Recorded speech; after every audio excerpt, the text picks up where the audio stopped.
Dalam beberapa minggu ini, Indonesia tengah dihebohkan dengan kasus-kasus trading ilegal yang merugikan dana masyarakat. Tidak hanya ratusan miliar rupiah, bahkan jumlahnya bisa mencapai triliunan rupiah. Kasus ini pun membesar ketika awal mulanya pemerintah mulai melakukan pemblokiran terhadap ribuan situs trading ilegal. Pemblokiran ini lantas diikuti dengan sulitnya proses withdrawal atau penarikan dana nasabah di beberapa platform trading online. Kasus ini kemudian menyeret nama afiliator trading online yang diduga mendapatkan banyak komisi melimpah dari kekalahan nasabah. Kasus ini lantas menyeret nama Indra Kents dan Doni Salmanan. Dua afiliator paling beken ini pun yang konten-konten sosial medianya kerap dibalut pamer harta kekayaan, akhirnya ditangkap dan ditahan. Keduanya lantas dijerat dengan pasal pencucian uang dan penipuan. Sebab aplikasi trading yang mereka pasarkan ternyata tidak lebih dari sekedar judi online yang berkedok trading. Sebenarnya apa yang dilakukan Indra Kents dan Doni Salmanan ini belum seberapa. Beberapa waktu kemudian, satu persatu kasus investasi bodong berkedok robot trading juga ikut terciduk polisi dan satu persatu founder beserta afiliatornya ditangkap. Kenapa sih kasus ini begitu marak terjadi di Indonesia? Dan mengapa perusahaan trading ilegal dari luar negeri sekelas Binomo, Quotex, OctaFX, Olimtrade, dan lain-lain begitu getol ingin mengeruk kekayaan masyarakat Indonesia? Kemana semua larinya uang-uang hasil rampokan trading ilegal ini? Benarkah ini ada kaitannya dengan skema kejahatan internasional dan bisa membahayakan kedaulatan Indonesia?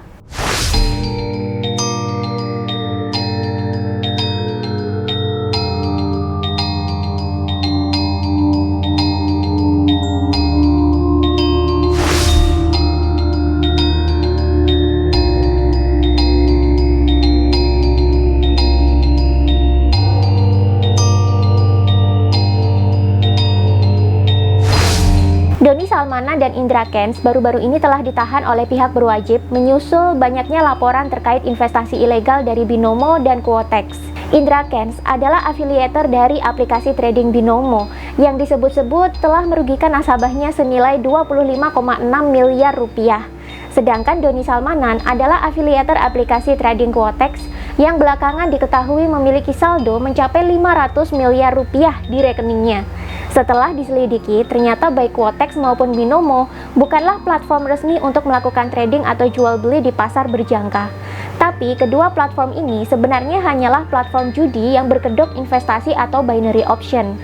Iming-iming kekayaan instan dan gaya hidup mewah yang selalu dipamerkan Doni Salmanan dan Indra Kents inilah yang membuat para nasabah rela menyetorkan uang mereka sehingga akhirnya mereka mengalami kerugian. Setelah diusut, ternyata diketahui bahwa sumber kesuksesan dan kekayaan Doni Salmanan dan Indra Kents ini bukanlah dari hasil trading seperti yang sering digembar-gemborkan. Melainkan dua orang ini ternyata mendapatkan banyak keuntungan dari hasil kekalahan para nasabah. Jadi, dalam aplikasi tersebut, para nasabah diwajibkan menebak harga pada candlestick. Apakah nanti akan naik ataukah turun? Jika tebakan mereka betul, nasabah hanya bisa memenangkan 80% saja dari dana yang telah dipertaruhkan. Tapi jika kalah, maka 100% dana yang mereka pertaruhkan akan lenyap. Dan belakangan diketahui kalau 70-80% dana hasil kekalahan menebak itu ternyata masuk menjadi komisi para afiliator. Inilah yang menyebabkan kenapa para afiliator bisa mendapatkan kekayaan dengan begitu mudah dan begitu cepat. Yang lebih tragisnya lagi, aksi afiliator mengeruk keuntungan dari kekalahan membernya ini seperti sengaja diorkestrasi oleh manajemen binary option itu sendiri. Baik pihak Binomo maupun pihak Quotex, keduanya sama-sama memiliki tim yang bertugas untuk menghubungi trader yang terus-menerus merugi untuk ditawari menjadi afiliator. Tugas mereka adalah mengajak sebanyak mungkin orang untuk bisa trading dan menginvestasikan uangnya di platform mereka. Dan sebagai gantinya, para afiliator akan mendapatkan 70-80% komisi dari dana member yang loss atau kalah. Dan tentu saja secara psikologis, jika afiliatornya serakah, maka afiliator tidak akan peduli mau membernya ini profit atau loss, bahkan kalau bisa, banyak yang loss, supaya komisi mereka terus bertambah, dan mereka terus membelanjakan uang-uang mereka untuk membeli barang-barang mewah yang pada akhirnya akan dipamerkan kembali di sosial media untuk menarik perhatian calon member. Pemerintah sendiri melalui Bapepti telah memblokir 1.222 domain situs yang menawarkan perdagangan berjangka ilegal, termasuk di dalamnya ada binary option dan robot-robot trading. Jenis robot trading yang ikut diblokir adalah Net89 atau SmartX, ATG atau Auto Trade Gold, Viral Blast, Raybot Loop, DNA Pro, EA50, Sparta, Fin888, Fahrenheit, dan masih ada beberapa jenis robot trading ilegal lainnya.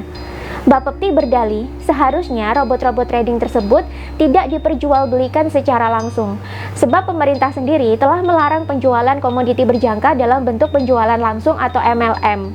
Dan kini diketahui bahwa perusahaan robot trading tersebut tidak hanya menjual langsung kepada konsumen, tapi mereka juga menerapkan sistem member get member yang lebih cocok disebut dengan skema Ponzi. Padahal skema Ponzi ini telah menjadi skema kejahatan finansial secara internasional. Dan pada akhirnya, skema Ponzi akan berujung kepada scam atau penipuan, dan member yang terakhir masuk atau yang terakhir membelilah yang akan mengalami kerugian paling parah. Beberapa owner dan founder perusahaan robot trading pun sudah ada yang berhasil ditangkap oleh polisi, walaupun tidak sedikit juga yang berhasil kabur dan tidak ada lagi kabarnya. Baru-baru ini saja, kepolisian berhasil menangkap para pemimpin dan owner dari robot trading Viral Blast, EvoTrade, dan Fahrenheit. Namun, beberapa robot trading ilegal lain, ownernya ini berhasil kabur, dan dana nasabah tidak bisa terselamatkan. Beberapa di antaranya adalah Sunton Capital, Mark AI, Yagol, LBJFK Football, dan BT Football. Awalnya, robot trading ini membuka perekrutan member dan mengajak membernya untuk menginvestasikan dana mereka di sana. Kemudian, member diminta untuk merekrut member baru seperti sistem MLM. Selain mendapatkan keuntungan dari hasil trading, member lama juga diiming-imingi keuntungan dari perekrutan member baru. Ketika dana member telah banyak terkumpul di dalam aplikasi, tiba-tiba dana tersebut tidak bisa di-withdraw atau ditarik atau dicairkan. Alasannya karena perusahaan sedang melakukan maintenance atau perbaikan.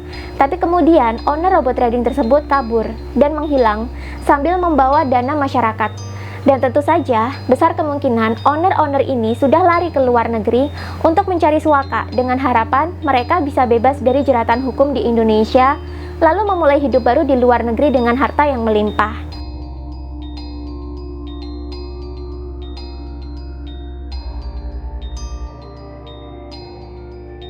Pada tahun 1997, terjadi sebuah kerusuhan besar di negara Albania sebagai akibat dari runtuhnya ekonomi akibat skema Ponzi yang memakan banyak korban rakyat Albania.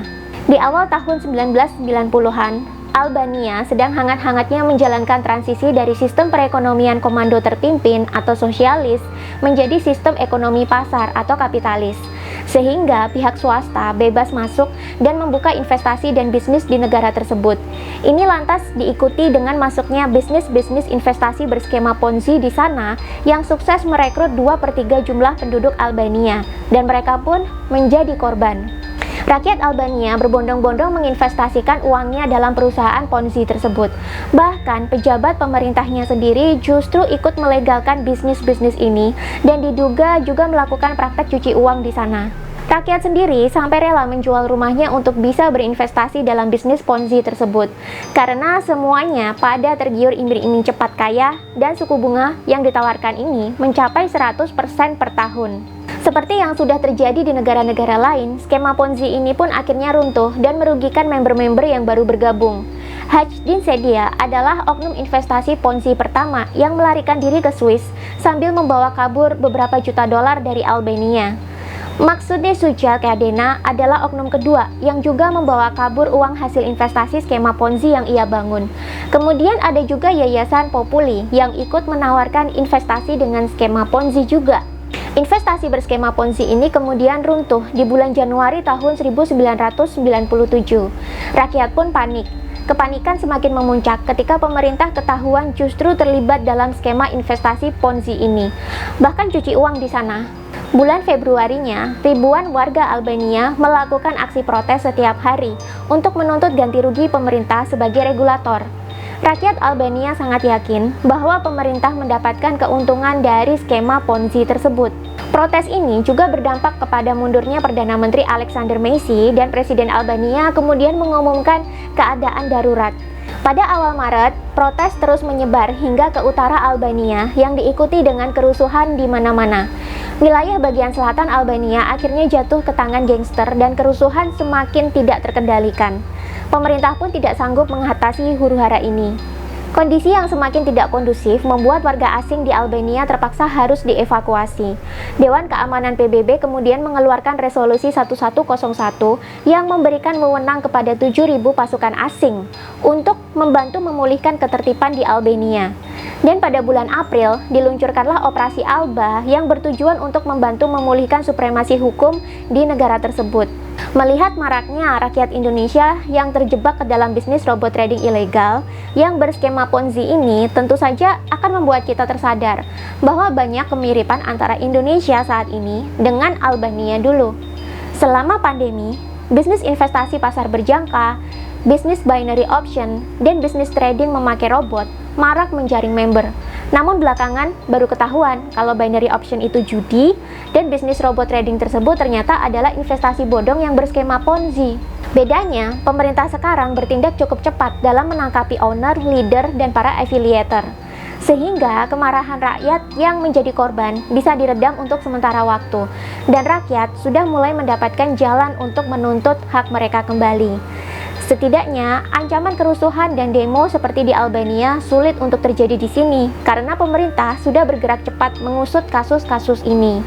Tapi, andai kata pemerintah Indonesia tidak bergerak secepat ini, bisa jadi kerusuhan seperti Albania dan kudeta akan terjadi juga di Indonesia. Karena itu, skema Ponzi ini potensinya bisa sangat berbahaya untuk sebuah negara.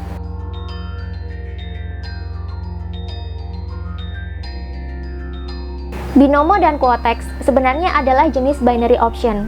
Menurut penjelasan yang dipaparkan oleh situs Investopedia, binary option ini merupakan produk keuangan di mana pihak-pihak yang terlibat transaksi diberi salah satu opsi atau pilihan, yakni iya atau tidak, untuk menebak harga suatu aset. Dalam binary option, seorang trader diwajibkan untuk mendepositkan sejumlah uang dulu sebagai taruhan sebelum melakukan penebakan. Selanjutnya, trader diwajibkan menebak apakah harga komoditi akan naik atau iya, atau turun atau tidak dalam jangka waktu tertentu. Jika seorang trader benar dalam menebak, maka ia akan menerima pembayaran sesuai nominal yang telah disepakati. Namun jika salah, maka seluruh dana yang telah diinvestasikan akan lenyap dan menjadi milik aplikasi binary option. Karena sistem kerja yang seperti inilah, maka binary option dikategorikan ke dalam bentuk perjudian. Ini sedikit berbeda dengan skema bisnis robot trading seperti ATG, Fahrenheit, Yagol, EvoTrade, ataupun DNA Pro. Jika binary option ini murni perjudian, maka robot trading ini melakukan investasi dengan skema Ponzi. Seorang trader dijanjikan keuntungan jika berhasil merekrut member baru. Keuntungan didapat dari biaya pendaftaran yang baru disetorkan oleh member-member baru. Jika seorang member ingin sukses juga, maka member baru ini harus melakukan perekrutan lagi kepada orang lain. Menariknya, jika kita lihat bagaimana binary option ini dioperasikan, ada data bahwa aplikasi-aplikasi binary option ini ternyata dioperasikan dari luar negeri dan berbasis di negara-negara tax haven atau surga pajak. Dalam halaman kompas.com disebutkan bahwa Quotex ini dioperasikan oleh Ausomo Ltd, sebuah perusahaan yang berbasis di Seychelles, Afrika Timur. Ausomo Ltd sendiri juga merupakan bagian dari International Financial Market Relation Regulatory Center atau IFM-RRC, di mana IFM-RRC ini adalah organisasi yang melayani penyelesaian kasus-kasus perselisihan bisnis dan ia merupakan pihak ketiga yang independen, bukan berasal dari regulator resmi seperti pemerintah setempat. Ini artinya, jika terjadi kasus finansial, baik berskala lokal maupun global, maka Ausomo Ltd ini tidak bisa mendapatkan intervensi dari pemerintah. Dengan kata lain, jika Quotex bermasalah atau ada kasus, maka pemerintah sulit untuk mengusut. Kalau Binomo sendiri, berdasarkan data yang pernah tertulis dalam situs binomogroup.com sebelum diblokir pemerintah, juga dioperasikan di Seychelles, Afrika Timur, dan dimiliki oleh perusahaan yang bernama Tiburon Ltd. Seychelles ini adalah sebuah negara kecil di benua Afrika yang merupakan negara surga pajak. Apa maksudnya negara surga pajak? Jadi gini, di bumi ini ada beberapa negara yang dikategorikan sebagai tax haven atau surga pajak, di mana negara ini menjadi basis berlindungnya pengusaha, investor, dan perusahaan yang ingin menghindar dari kewajiban pajak di negara asalnya. Negara-negara surga pajak hanya mengambil pajak yang sangat rendah Bahkan hampir tidak ada pajak sama sekali kepada investor dan pebisnis yang ingin memarkirkan uang dan aset mereka di sana. Sehingga jika di negara asal, para wajib pajak ini diharuskan membayar nominal pajak yang besar, maka di negara-negara surga pajak, mereka bisa mengamankan harta mereka tanpa harus pusing membayar sejumlah pajak. Padahal, pajak adalah pendapatan pemerintah yang paling besar, dan mayoritas APBN dan hutang-hutang kita dibayar dengan pajak. Jika negara-negara tax haven ini tidak memungut pajak, lalu bagaimana mereka mendapatkan pemasukan? Jika kita lihat, banyak ternyata negara surga pajak ini yang secara fisik adalah negara yang ukurannya kecil dan tidak memiliki sumber daya yang melimpah. Contohnya seperti Singapura, Swiss, negara-negara kecil di Kepulauan Karibia, dan negara-negara kecil di benua Afrika. Namun, mereka bisa bertransformasi menjadi pusat-pusat finansial dunia dengan menerapkan tax haven. Bagaimana pemasukan negara mereka diatur? Sebenarnya, ketika seorang investor atau perusahaan memarkirkan uang mereka di negara-negara tax haven, di dalam negara itu sudah ada agen-agen finansial yang siap untuk mengelola uang tersebut untuk diinvestasikan kembali ke proyek-proyek atau ke negara-negara lain yang menguntungkan. Sehingga negara tax haven tersebut mendapatkan banyak pemasukan dari bunga investasi. Semakin bagus iklim perekonomian di negara-negara tujuan investasi, maka semakin banyak laba yang diperoleh oleh negara-negara tax haven tersebut. Itulah kenapa, walaupun negara tersebut kecil dan berada di tengah-tengah lautan, negara tersebut bisa hidup makmur, walaupun pendapatan pajak mereka sangat minim. Indonesia sendiri merupakan salah satu negara yang menjadi langganan investasi negara-negara tax haven. Walaupun dalam prakteknya, investasi ini datang ke Indonesia dalam bentuk hutang atau pembelian bond atau surat utang negara, namun tetap saja ini dikategorikan sebagai investasi. Pada kuartal keempat tahun 2019 saja, Indonesia memiliki 10 negara yang menjadi investor terbesar. Mereka adalah Singapura, Cina, Jepang, Hong Kong, Belanda, Malaysia, Korea Selatan, Amerika Serikat, British Virgin Islands, dan Thailand. Di situ ada beberapa negara tax haven di dalamnya yang ikut menginvestasikan uang-uang mereka di negeri kita dengan jumlah yang sangat banyak. Mereka adalah Singapura, Amerika Serikat, dan British Virgin Islands. British Virgin Islands sendiri adalah negara kecil di perairan Karibia yang walaupun minim dengan sumber daya, namun negeri ini makmur karena menjadi langganan suaka pajak dan merupakan salah satu pusat finansial dunia. Indonesia adalah negara dengan jumlah penduduk yang melimpah. Bahkan, dunia telah memprediksi bahwa ke depan, Indonesia akan menjadi salah satu negara dengan ekonomi terbesar di dunia. Karena itu, tidak heran jika Indonesia kerap menjadi sasaran scam dengan beragam bentuk dan beragam topeng. Banyak sekali yang menginginkan uang di Indonesia ini untuk lari keluar. Dari kasus-kasus robot trading dan binary option yang telah terjadi, terbukti ada puluhan triliun dana rakyat Indonesia yang menguap ke luar negeri. Entah masuk ke kantong perusahaan binary option yang berbasis di negara-negara tax haven, entah dibawa kabur oleh direktur robot trading itu sendiri, dan masih banyak lagi. Padahal dengan uang sebanyak itu, pemerintah bisa menggunakannya untuk membangun perekonomian dan pemulihan pasca COVID loh. Bagi teman-teman yang mengalami kebangkitan spiritual, pasti pernah muncul pemikiran ini di benak kalian.